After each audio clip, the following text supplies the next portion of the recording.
वेपतुष्य शरीरे मे रोमहर्षश्च जायते गाण्डीवं स्त्रंसते हस्तात् त्वक्चेव परिदह्यते.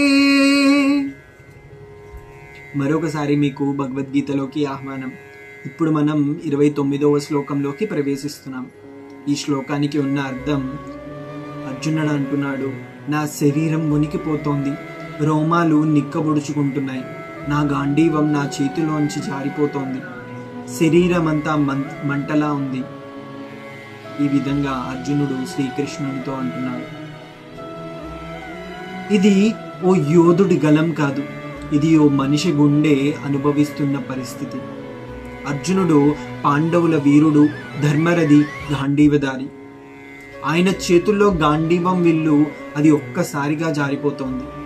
ఎందుకంటే అతడు చేతులు కాదు, మనసే బలహీనపడుతోంది. ఆయన శరీరం వణుకుతోంది, అతనికి రోమాలు నిక్కబొడుచుకుంటున్నాయి. అది ఆత్మ సందిగ్ధతో కూడిన గగుర్పాటు. ఇది నిజమైన అర్జునుడు బయటపడే క్షణం. ఈ శ్లోకం మన అందరినీ ప్రతిబింబిస్తుంది.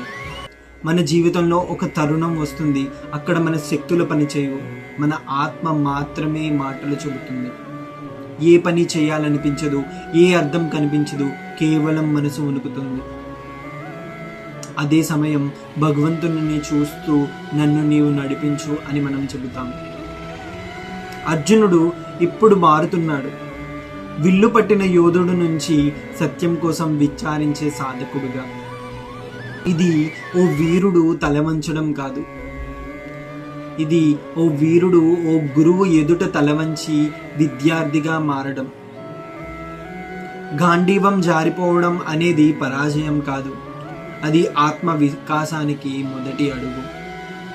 మరొక శ్లోకంతో మళ్ళీ మీ ముందుకు.